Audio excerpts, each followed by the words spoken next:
नमस्कार दोस्तों, स्वागत है फिर से हमारे इस चैनल कृपा महादेव टिप्स पर। अगर आप भी अपनी लाइफ में कुछ सीखने की चाह रखते हैं तो हमारे इस चैनल को सब्सक्राइब करें। हे दुर्गा माता, आपसे हाथ जोड़कर निवेदन है कि आपके इस वीडियो को जो भी लाइक और चैनल को सब्सक्राइब करे उसके जीवन में कभी दुख दर्द मत आने देना। दोस्तों, नवरात्रि में किसी भी दिन चुपचाप माँ दुर्गा का नाम लेते हुए गाय माता को खिला देना। ये एक चीज फिर देखना कैसे माँ दुर्गा आपकी सभी समस्याओं का संपूर्ण रूप से अंत कर देती है। दोस्तों, नवरात्रि का पावन पर्व शुरू हो चुका है।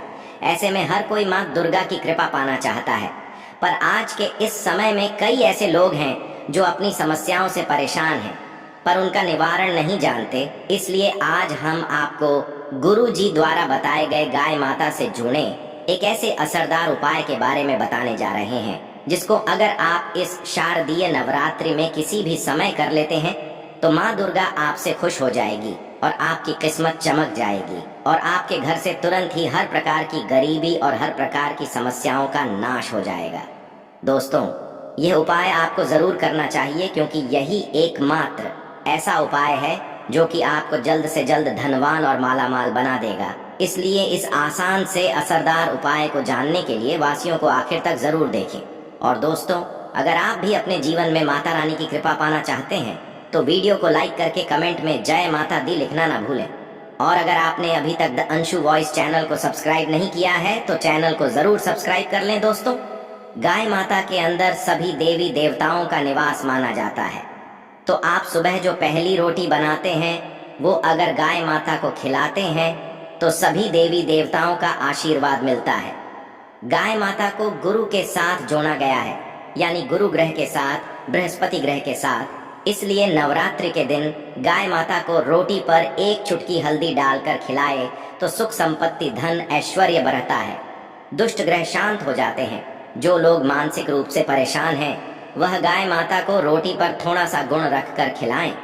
ये तो सकारात्मक ऊर्जा आती है, टेंशन खत्म होती है, स्वास्थ्य अच्छा रहता है। और अगर आपको लगता है कि आपके सभी ग्रह खराब है तो ऐसे में गाय माता को पहली रोटी रोज खिलाएं। सभी ग्रह धीरे धीरे हो शुभ हो जाएंगे। कभी कभी जीवन में लंबे समय से कोई शुभ मंगलकारी नहीं हो रहे होते हैं, तब ऐसे में आप गाय माता को रोटी खिलाएं। गाय माता के मस्तक को छूकर अपनी मन्नत कहे, प्रणाम करें, पैर छुए तो आपकी मन्नत जरूर पूरी होगी। तो यह था गाय माता को आप क्या खिलाए उसके बारे में। लेकिन गाय माता को क्या नहीं खिलाना चाहिए, अब हम वो भी जान लेते हैं। दोस्तों, गाय माता को रोटी तो हर कोई खिलाता है, अब ये रोटी बासी बिल्कुल भी नहीं होनी चाहिए, यानी कि जो एक दिन की पहले की रोटी बनी रहती है और आप जो दूसरे दिन सुबह सुबह खिला देते हैं वो नहीं खिलानी चाहिए। कई बार आप रोटी बना लेते हैं और उस दिन गाय माता मिलती नहीं तो रोटी रखी रह जाती है, फिर वो अगले दिन गाय माता को खिलाने से गाय माता का अपमान माना जाता है, वो रोटी बासी कहलाती है। इसीलिए गाय माता को एक दिन पहले की बची हुई रोटी कभी नहीं खिलानी चाहिए। सड़ी गली चीजें, खराब चीजें गाय माता को कभी नहीं खिलानी चाहिए, इससे घर में परेशानी आती है। और अगर आप ऐसा करते हैं तो अपनी आदत को बदल दीजिए, इससे घर में तकलीफें आती हैं। गाय माता को हरा चारा तो हर कोई खिलाता है, हरा चारा आप खिलाते समय एक बात का ध्यान रखिए, गाय माता को सबसे ज्यादा पीपल का पत्ता लोग खिलाते हैं, पर पीपल का पत्ता आप खुद से तोड़कर मत खिलाना। दूसरी बात, आप घर में सब्जी लाते हैं तो सागा जाता है, तो उसमें से कुछ अच्छी चीजें तोड़ कर रख कर बचा कुछ आप गाय माता को न खिलाए। आप जो देंगे वह गाय माता खा लेगी, लेकिन थोड़ी सी कुछ अच्छी चीजें मिलाकर गाय माता को खिला दीजिए तो ज्यादा फायदा होगा। गाय माता को दूध नहीं पिलाना चाहिए, आप दही चावल खिला सकते हैं, लेकिन दूध ताजा हो या बचा हुआ। परंतु गाय माता को भूल कर भी मत देना। तो 3 चीजें गाय माता को नहीं खिलानी चाहिए। एक तो बची कुची रोटी नहीं खिलानी चाहिए, कोई भी अनाज बच जाए तो उसे दूसरे दिन गाय माता को नहीं खिलाना चाहिए। जैसे बासी चावल, बासी बची कुची रोटी नहीं खिलानी चाहिए। और अगर आप चारा खिलाते हैं तो सड़क गला मत खिलाइए, और अगर खिलाते हैं तो उसके साथ कुछ अच्छी चीजें मिला लें। और गाय माता को दूध भी नहीं पिलाना चाहिए। तो ये चीजें गाय माता को बिल्कुल भी नहीं खिलानी है, नहीं तो घर में गरीबी आती है, माता लक्ष्मी आपके घर में वास करना छोड़ देती है। दोस्तों 84 लाख योनियों के सफर करके आत्मा अंतिम योनि के रूप में गाय माता का रूप धारण करती है। गाय माता लाखों योनियों का वह पड़ाव है जहां आत्मा विश्राम करके आगे की यात्रा शुरू कर दी है। दोस्तों गाय माता का कोई अपशकुन नहीं होता। जिस भू भाग पर मकान बनाना हो तो वहां पर अगर आप 15 दिन के लिए गाय माता और बछड़ा बांध देते हैं तो वो जगह पवित्र हो जाती है। ऐसी जमीन से बहुत सारी असुर शक्तियां का नाश हो जाता है, क्योंकि गाय माता में सकारात्मक ऊर्जा का भंडार माना गया है। दोस्तों गाय माता का मार्ग रोकना, अगर आप कहीं भी जा रहे हैं और गाय माता आपका मार्ग रोक दें तो यह बहुत ही शुभ माना जाता है। गाय माता और बछड़े का दर्शन एक साथ आपको हो जाए तो आपकी सफलता का प्रतीक माना जाता है। अगर आपके घर के आसपास गाय माता घूमती रहती है तो इसका मतलब है कि आपके घर से काफी सारे संकट अपने आप ही दूर होने वाले हैं और सुख समृद्धि पूर्वक जीवन आपको मिलता है।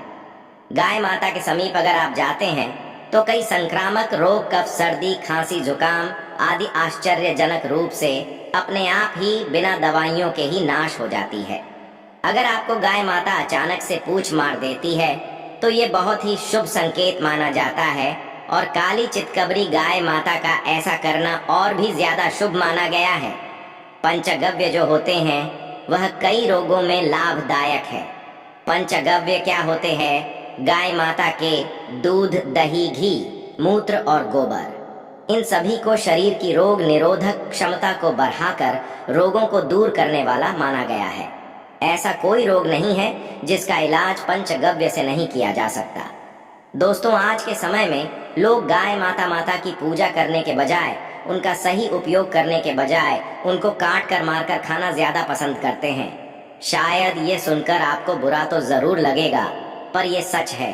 और गाय माता को रोटी देने से न केवल सुख समृद्धि की प्राप्ति होती है बल्कि बरकत होने लगती है।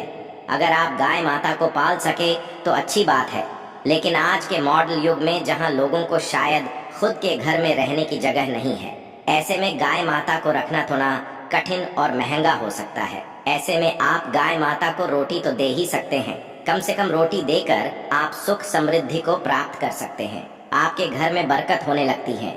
हमारे बुजुर्ग हमेशा कहते आए हैं कि गाय माता को रोटी खिलाना चाहिए, लेकिन समय के चलते गाय माता की सेवा हर कोई नहीं कर पाता। कम से कम रोटी तो आप खिला ही सकते हैं। अगर रोटी भी नहीं खिला सकते तो जैसे काफी सारे जो हमारे भाई बहन विदेशों में रहते हैं तो उनको गाय माता नहीं मिलती है। वह पूछते हैं कि हम कैसे गौ सेवा करें। आप ऐसा कर सकते हैं।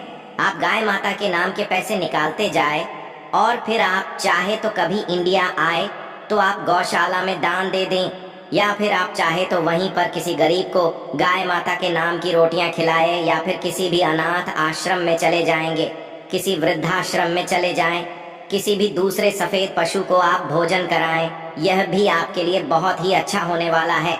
कम से कम रोटी जरूर खिलाएं। दोस्तों हमारे देश में कई जगह देखा गया है और कई लोगों का प्रश्न आता है कि हम झूठी रोटी गाय माता को देते हैं, क्या ये सही है या गलत है? हम झूठा खाना, बचा हुआ खाना गाय माता को खिलाते हैं, यानी कि जो बच जाता है वो गाय माता के हवाले कर दिया जाता है। तो आपको बता दे दोस्तों, रामायण काल में गाय माता को एक श्राप मिला था, उसी वजह से आज उनके साथ ऐसा हो रहा है। उसी श्राप की वजह से गौ माता में देवी देवताओं का वास होने के बाद भी उनको झूठा खाना पड़ता है। यहाँ तक कि गाय माता पॉलीथीन भी खाती है। हालांकि यह किसी भी लिहाज से सही नहीं है। आपको बता दें, वाल्मीकि रामायण में सीता द्वारा पिंडदान देकर दशरथ की आत्मा को मोक्ष मिलने का संदर्भ आता है।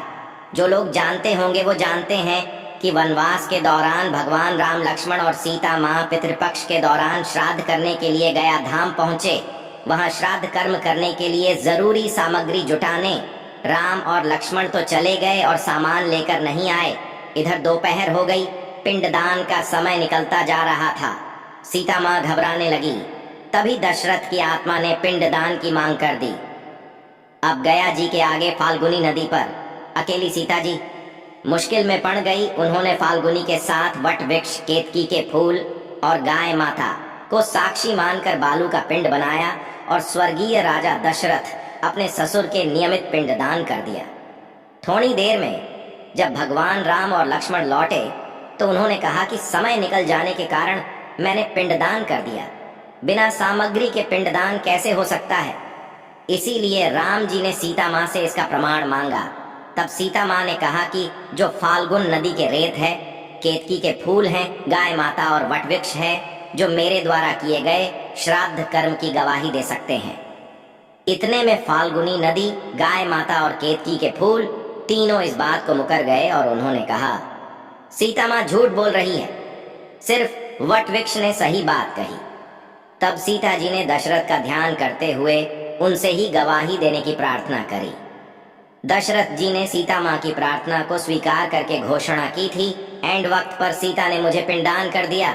इस पर राम आश्वस्त हुए, लेकिन तीनों गवाहों द्वारा झूठ बोलने पर सीता जी उनसे क्रोधित हो गईं और उन्हें श्राप दिया और फाल्गुन नदी से कहा कि जा, तेरा नाम सिर्फ नदी रहेगा, लेकिन तुझ में पानी कभी नहीं रहेगा। इस कारण आप भी जानते होंगे, जो लोग जानते हैं, फाल्गुन नदी आज भी गया में सूखी ही रहती है। गाय माता को श्राप दिया कि तू पूजा होकर भी लोगों का झूठा खाएगी, और केतकी के फूल को श्राप दिया कि तुझे पूजा में कभी नहीं चढ़ाया जाएगा।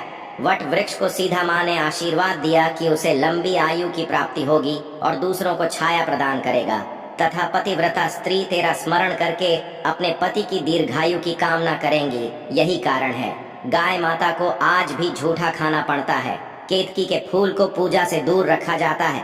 फाल्गुन नदी के तट पर जल नहीं है। सीता कुंड में पानी के अभाव में सिर्फ बालू या रेत में पिंडदान किया जाता है।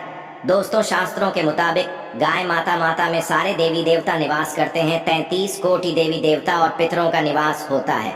अगर आप किसी भी मंदिर में नहीं जा सकती, पूजा पाठ नहीं करते, कहीं जाकर के ग्रह दोषों का उपाय नहीं कर सकते, तो आपको गाय माता को एक रोटी जरूर खिलानी चाहिए। हमेशा कहते हैं कि पहली रोटी गाय माता को अगर आप भी खिलाते हैं तो आप दुनिया के सारे सुखों को प्राप्त कर सकते हैं। आपने अक्सर सुना होगा कि रसोई में पहली रोटी जो भी बने गाय माता को दे देनी चाहिए। हर रोज गाय माता को एक रोटी देने से आपके जीवन के सभी दुख दर्द दूर हो जाते हैं। खाना बनाते वक्त हमेशा पहली एक रोटी गाय माता की निकाल दें। इसके बाद ही परिवार के सभी सदस्यों के लिए आपको रोटियां सेंकने चाहिए। कोशिश करनी चाहिए कि गाय माता की उस रोटी में थोड़ा सा हल्दी मिला दें। इससे गाय माता को रोटी खिलाने का अपार फल प्राप्त होता है। अगर गुरुवार का दिन हो तो एक लोई ले सने हुए आटे की लोई बना लें और उसमें हल्दी मिलाकर गाय माता को खिला दें। आपके जीवन में शुभता आती, वैभव आता है, धन संपत्ति तथा शक्ति का वास होता है। आप जो भी हासिल करना चाहते हैं जिंदगी में, तो आप देखेंगे कि आपको मिनटों में हासिल हो जाता है। तो दोस्तों, ये थे गाय माता से जुड़े कुछ उपाय जो आपको इस नवरात्रि में जरूर करने चाहिए। वहीं दोस्तों, माँ दुर्गा को लौंग का जोड़ा सबसे प्रिय है और उनकी पूजा में लौंग चढ़ाने का विशेष महत्व माना जाता है। नवरात्रि में लौंग के जोड़े के उपाय बहुत ही असरदार माने जाते हैं। इसलिए आइए आपको बताते हैं इससे जुड़े कुछ खास उपाय। आर्थिक संकट दूर करने के लिए लौंग का उपाय। नवरात्रि में माँ दुर्गा को प्रसन्न करने के लिए एक पीले कपड़े में लौंग का एक जोड़ा रखकर उसके साथ 5 इलायची और 5 सुपारी रखकर माँ दुर्गा को अर्पित करें। उसके बाद अगले दिन सुबह स्नान करके यह सामग्री कपड़े सहित अपनी तिजोरी में रख दे। ऐसा करने से आपके घर में सुख समृद्धि बढ़ेगी और माँ दुर्गा प्रसन्न होकर आपको आर्थिक रूप से संपन्न बनाएगी। नौकरी के लिए काफी दिन से हैं परेशान। अगर आप कई दिनों से नौकरी को लेकर परेशान हैं और काफी मेहनत करने के बाद भी आपको मनचाही नौकरी नहीं मिल पा रही है, तो नवरात्रि में रोजाना लौंग का एक जोना अपने सिर के ऊपर से 7 बार उतारकर माँ दुर्गा के चरणों में अर्पित कर दें। ऐसा करने से आपकी नौकरी से संबंधित सभी समस्याएं दूर हो जाएंगी और आपको मनचाही नौकरी मिल जाएगी। राहु केतु के अशुभ प्रभाव को दूर करने के लिए उपाय। नवरात्रि में राहु केतु के अशुभ प्रभाव से मुक्ति पाने के लिए हर रोज लौंग का एक जोना शिवलिंग पर अर्पित करें। ऐसा करने से भगवान शिव की कृपा आप पर होगी और कुंडली से राहु केतु के अशुभ प्रभाव दूर होंगे। रोजाना करें लौंग कपूर का धुआं। नवरात्रि के 9 दिनों में रोजाना लौंग और कपूर का धुआं पूरे घर में रोजाना करने से आपके घर से अशुभ ऊर्जा और नकारात्मकता दूर होती है। रोजाना सुबह 9 दिनों तक इस उपाय को करने से आपके घर से सभी प्रकार की नकारात्मकता कम होती है। दोस्तों, अब हम आपको राशि अनुसार कुछ सरल उपाय बताने जा रहे हैं जिससे आप माँ दुर्गा को खुश कर सकते हैं। मान्यता है कि इन सरल उपायों से माँ अपने भक्तों पर हमेशा मेहरबान रहती है और जातक के सभी कष्ट दूर करती है। मेष राशि वालों का स्वामी ग्रह मंगल है। इन्हें नवरात्रि के दौरान सिद्धि कुंजिका स्तोत्र का पाठ करना चाहिए और गरीबों की मदद करना चाहिए। मान्यता है कि ऐसा करने से माँ दुर्गा की कृपा हमेशा बनी रहती है। वृष राशि के लोगों का स्वामी ग्रह शुक्र है। मान्यता है कि नवरात्रि के दौरान सप्तश्लोकी दुर्गा का पाठ करने से जातक के जीवन की सभी समस्याएं दूर होती हैं। मिथुन राशि के जातकों का स्वामी ग्रह बुध है। इन राशि वालों को दुर्गा सप्तशती का पाठ करना चाहिए। मान्यता है कि ऐसा करने से ग्रह क्लेश से मुक्ति मिलती है और शत्रुओं से छुटकारा मिलता है। कर्क राशि के जातकों का स्वामी ग्रह चंद्रमा है। नवरात्रि के दौरान इन्हें माँ दुर्गा के साथ भगवान शिव की भी पूजा करना चाहिए। मान्यता है कि ऐसा करने से धन वैभव बढ़ता है और घर में खुशहाली आती है। सिंह राशि के लोगों का स्वामी ग्रह सूर्य है। इस राशि के जातक नवरात्रि के 9 दिनों तक सिद्ध कुंजिका स्तोत्र या रामचरित्र मानस का पाठ कर सकते हैं। मान्यता है कि ऐसा करने से माँ दुर्गा के साथ भगवान राम भी प्रसन्न होते हैं। कन्या राशि के व्यक्तियों का स्वामी ग्रह बुध है। नवरात्रि में रोजाना इन्हें दुर्गा सप्तशती का पाठ करना चाहिए। मान्यता है कि ऐसा करने से सभी कार्यों में सफलता मिलती है और जीवन की बाधाएं दूर होती हैं।